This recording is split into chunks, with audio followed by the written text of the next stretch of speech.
Көрәлі матур қызлар көп екен мұнда. Зал толы хатын қыз отыра. Ора тирә ирләр дә күренә.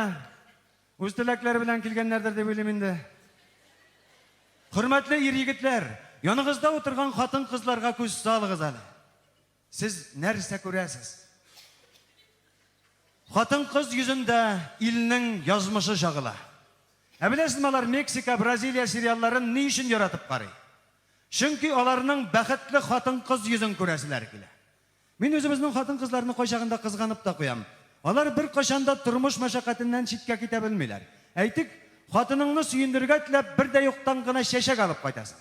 Хатын әлбәттә шатлана ул. Тик күңеленең бер почмагында шундый уйда ялтлап китә. Бу акчага күпме колбаса тияр иде икән. Һәм ул катгый бер фикергә килеп өстәп куя. Йөри шунда акча рәм итеп беткән баш. Хатын кызга бер кайчанда акча җитми. Ирләргә җитә. Ирләргә гомумән акча кирәкми. Ирләргә 3 кенә нәрсә кирәк. Спирт, спорт, хатын кыз. Һәм ул бары тик спирт белән генә непосредственно вживую шөгыльләнә. Спортны телевизордан карый, постельгә ятып, хатын кызны тәрәзәдән карый. Һәм гүзәл затларыбызның шул тәрәзәдән читтән күренгән өлеше генә аңа хатын кыз булып тоела.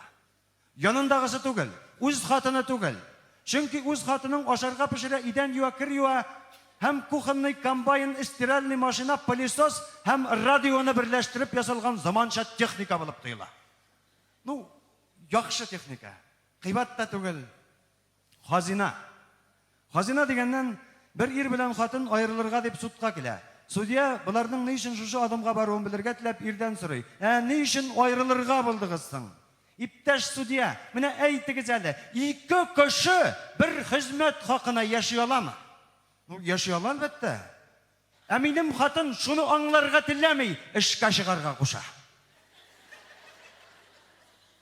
Бай гаиләдән булган яки күп акча эшләгән хатын кызларга әйләнеп, кылда кыбырдатмыйча рәхәт яшәргә теләгән ир-егетләр дә бик күп. Алар мондый хатын кызны хазина итеп күрә, һәм гомер буе сөйкемле сөяк булып шулар җилкәсендә генә яшәргә хыяллана. Ләкин шундый закон бар. Әгәр хазина табасың икән, аның 25% синеке. Әгәр хатының хазина икән, димәк аның да 25% синеке. Хөрмәтле хатын кызлар, хөрмәтле хазиналар дип әйтә яздым. Алай дисәң дә буладыр. Чөнки шатлык чыганагыда, күтәренке кәеф, елмаю чыганагыда хатын кыз. Казандагы концертларның берсендә ничектер дөньяда тилерәк ирләрдән дә бәхетлерәк кеше юк. Чөнки аларның хатыннары шибәр була дип ышкындырган идем. Залдан бер ханым йөгерә чәчәк күтәреп килә башлады. Мин аны менеп җиткәч кенә таныдым. Үземнең хатын икән. Комплиментың өчен рәхмәт ди. Шәп бит. Без әлбәттә сезгә сокланабыз. Без әлбәттә сезне яратабыз. Үзебезнеке булмасагыз бигрәк тә. Хөрмәтле хатын кызлар, барыгыз да монда карагыз һәм игътибар белән тыңлагыз. Шибәрлек сирен шишәм. Иреңә шибәр булып күренү өчен, аңа сирәк күренергә кирәк. Бу әлбәттә ирләргә дә кагыладыр. Ләкин ират белән хатын кыз икесе 2 полюс. Ул безнең карашларыбызда да шулай. Без аларны капма каршы итеп, плюс белән минус шикелле күзаллыйбыз.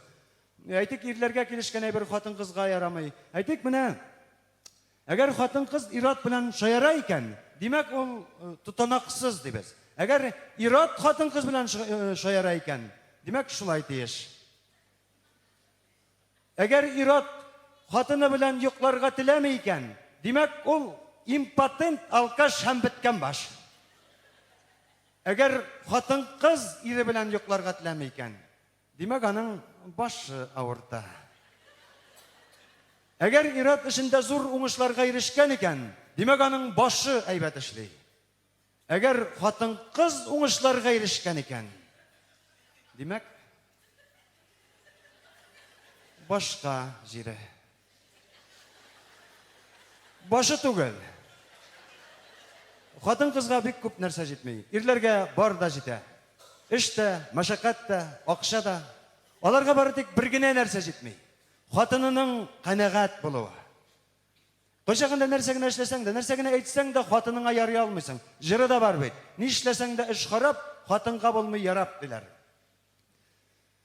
Хатын кызга комплиментлар әйтергә кирәк. Ул колагы белән ярата диләр. Дөрес сүздер, акыллы кеше сүзедер дип бер мәлне хатынның күңелен күргә булдым. Бүген син нинди чибәрсең?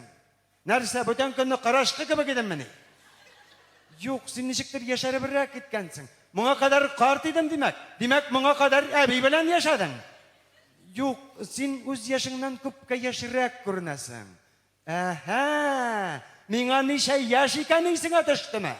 Бик беләсең килсә, хатын кызның яшен санамыйлар. Бу әдәпсезлек була. Ачуланма инде, алтыным. Алтыным. Нәрсә, сатып җибәрергә җыендыңмы? Бик беләсең килсә, алтынның бәясе төште хәзер. Син шуңа ишарәлисеңдер әле. Ул ышанмый. Син ир кеше.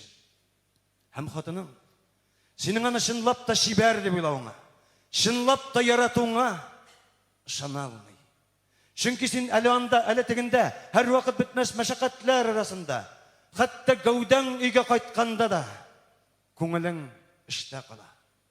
Һәм хатының синең ярата алуыңа гына түгел, чынлап та җанлы кеше икәнеңә ышана алмый. Аның өчен инде син дә кеше түгел. Бер станок. Акча ясау станогы. Һәм иң үкенечлесе иске маркалы, акырын эшли һәм тиз ватыла торган станок. Игътибар иткәнегез булса, хатын-кызларның кичкенә гәүдәле, ябык гәүдәле ирләргә бик исе китмей. Алар озын буйлы, таза гәүдәле, хәтта бераз симезрәк ирләрне яраталар. Беләсезме ни өчен? Чөнки ират хатын-кызга кәшүлек булып күренә. Мин инде гаилә хәлләре турында, ир-хатын мөнәсәбәтләре турында еш сөйлим, еш язам. Чөнки яхшы гаилә бәхет чыганагы. Әгәр кеше өендә бәхетле түгел икән, ул бер кайда да бәхетле була алмый. Шуңа күрә игътибар белән тыңлагыз. Бәхетле гаилә серен ачам. Ул гади генә. Күзегезне ачып өйләнегез. Күзегезне ачып кияүгә чыгыгыз. Һәм күзегезне йомып яшәгез. Язучы Марат Кабиров.